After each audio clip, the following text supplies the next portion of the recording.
بتائیں گی کہ کیا مطالبہ ہے؟ ذرا 25 کروڑ عوام کو پتہ چلنا چاہیے کہ کیوں آپ اتنی سردی میں آئے ہیں، کیوں، کون سی ایسی چیز تھی جس نے آپ کو شہر اقتدار میں بیٹھنے پر مجبور کیا؟ ہمارے کچھ سیدھے سادے اور قانونی مطالبات تھے. ہم فیملیز جو کئی سالوں سے اپنے پیاروں کا انتظار کرتے آ رہے ہیں. میں خود 2 لاپتہ بھائیوں کی بہن ہوں.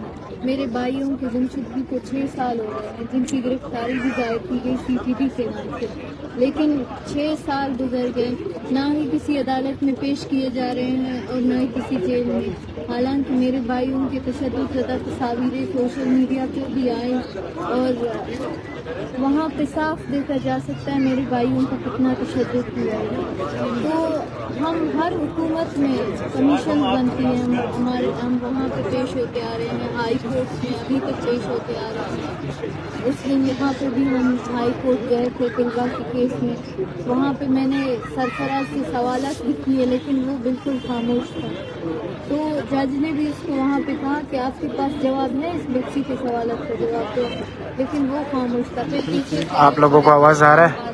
کرتے ہیں. ہم سیدھے سادے مطالبات لیے آئے تھے کہ جو CPD ہو یا ریاستی ڈیفنس فورس جو بلوچوں کی نسل کشی میں ملوث ہیں ان کو غیر مسلح کیا جائے. حال ہی میں آپ سب نے دیکھا کہ کس طرح بالاچ کو فیک انکاؤنٹر میں شہید کیا گیا عدالت میں پیش کرنے کے باوجود. تو آیا ہم وہ فیملیز جو سالوں سے انتظار کر رہے ہیں، ہم شدید خوف کا شکار ہیں. ہم بس یہی مطالبات لیے آئے تھے اور اپنے پیاروں کی بازیابی کے لیے. بجائے کہ ہمارے مطالبات کو سنا جاتا، ہم پہ لاٹھی چارج کی گئی، ہمارے بوڑھے ماؤں کو گھسیٹا گیا، کپڑے پھاڑے گئے، چپل تک نہیں چھوڑے. اور میں اس کی خود گواہ ہوں کہ ہمارے اوپر گرفتاری کے ٹائم پولیس میلز نے ہم پہ تشدد کیا. میں نے ہمارے میلز میں سے ایک کو لے جانے نہیں دیا تو میرے کندھوں پہ، سر پہ، گھٹنوں سے اس نے اتنی لاتیں ماری. اور باقی 5 میلز تھے، ان سے کہا کہ اس کو بھی اٹھا کے پھینک دو گاڑی میں.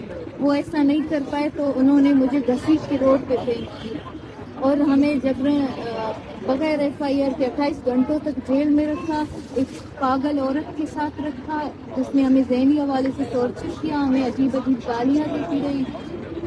اور جب بچے ڈر رہے تھے اس سے، وہ عورت ننگی بھی تھی اور بچے ڈر رہے تھے تو ہم بارہا چیختے رہے اس کو نکالے. بچے ڈر رہے تو وہ پولیس والے پہ آف گئے اور اس کے بعد ہمیں زبردستی کوئٹہ لے کے جانے کی کوشش کی گئی. ہم بلوچستان سے یہاں تک آئے ہیں کہ ہمیں وہاں پر کوئی سننے والا نہیں ہے، ہمیں سنا جائے. ہم کچھ بھی نہیں مانگ رہے ہیں. ہمارا یہی مطالبہ ہے جو بنیادی اور قانونی ہے کہ ہمیں جینے کا حق دیا جائے. ہمارے جو لوگ سالوں سے لاپتہ. آیا ریاست میرا مجرم نہیں ہے کہ میں 8 کلاس کی اسٹوڈنٹ کی مجھ سے کتابیں چھین کر میرے بھائیوں کی تصاویریں میرے ہاتھوں میں تھما دی. میرے بھائی کے علاوہ، میرا بھائی ایک سرکاری ملازم ہے، اس کے علاوہ ہمارا کوئی سہارا نہیں ہے. ہمیں پڑھائی تک چھوڑنی پڑی. ہماری بہنیں گھروں میں بیٹھے ہیں. آج بھی جب میں خوددار جاتی ہوں تو صرف گاڑیوں میں وہ مسلح لوگ میرا پیچھا کرتے ہیں.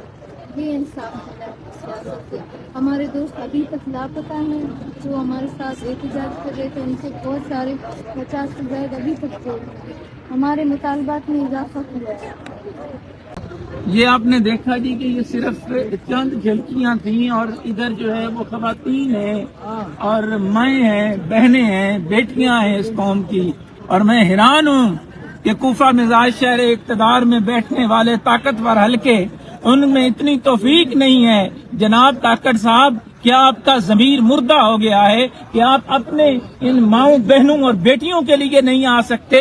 کیا آپ کا پروٹوکول اتنا بڑا ہو گیا ہے کہ آپ یہاں پر نہیں آ سکتے؟ یہ آپ کی دھرتی کے لوگ آپ کو پکار رہے ہیں اور آپ جو ہے وہ یہاں نہیں آ سکتے. ہم نے دیکھا ہے اسی کاکڑ صاحب کو یہیں سپر میں گھومتے ہوئے. ہم نے وہ آپ کی وہ تمام حالات بھی دیکھے ہیں جس طرح جو ہے وہ آپ ادھر شہر اقتدار میں ہوتے تھے اور باتیں کرتے تھے کہ جی بلوچستان کے جو مسائل ہیں ان پر بات نہیں ہوتی.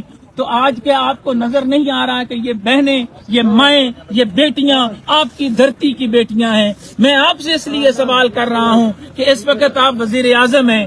اگر بلوچستان کا وزیر اعظم اپنی ماؤں، بہنوں اور بیٹیوں کے لیے کچھ نہیں کر سکتا تو اس پر جو ہے وہ بات کی بات ہے کہ ریاستی ادارے جو ہیں وہ کیا کرتے ہیں. اور یہاں میں خاص طور پر